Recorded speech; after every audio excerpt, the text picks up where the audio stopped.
আলহামদুলিল্লাহ আমরা Dhaka medical college এবং বার্ন ইউনিটে ঘুরে ঘুরে দেখেছি। প্রত্যেকটা পেশেন্টের কাছে আমরা গিয়েছি। উপদেষ্টা মহোদয় ছিলেন, সাজিদ ভাই ছিলেন, আমরা অন্যরা ছিলাম।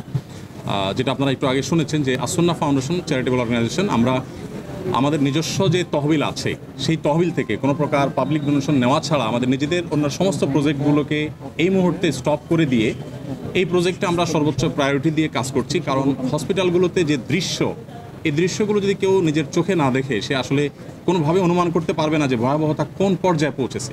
এই মাত্র আমরা বার্ন ইউনিটে একটা এসডিউতে একজন পেশেন্টকে দেখে আসলাম।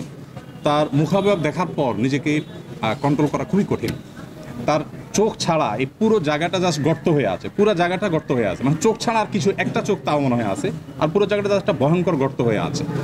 তো আলহামদুলিল্লাহ আমরা এর আগে সাজিদ ভাই এসেছেন, এই পেশেন্টেরই আগের অবস্থার তুলনায় এখন অনেক ভালো। এটা হলো একটা আনন্দের সংবাদ যে তাদের খুব প্রপার ট্রিটমেন্টের মাধ্যমে তারা সুস্থ হয়ে উঠছে। আমরা ফাউন্ডেশন থেকে 5 কোটি টাকা ইতিমধ্যে আলহামদুলিল্লাহ খরচ করেছি। আরও 5 কোটি টাকা আমরা আমাদের অন্যান্য প্রজেক্টগুলোকে সংকুচিত করে হলেও এখানে আমরা খরচ করছি। এবং শুধু আমরা নয়, আমার মনে হয় যে সারা দেশের মানুষ তাদের সাথে আছে। আমি বিভিন্ন জায়গায় গিয়েছি, সাধারণ মানুষ তাদের জন্য বিচলিত, সবাই দোয়া করছে। আমরা আশা করব যে তারা খুব দ্রুততার সাথে সুস্থ হয়ে উঠবেন এবং ইনশাআল্লাহ তারা স্বাভাবিক জীবনে ফিরে আসবেন এবং শেষ পর্যন্ত তাদের পাশে সারা দেশের সর্বস্তরের মানুষ, বিশেষ করে আলেম সমাজ, মসজিদ, মাদ্রাসা থেকে তারা অনবরত তাদের জন্য দোয়া করে চলছে।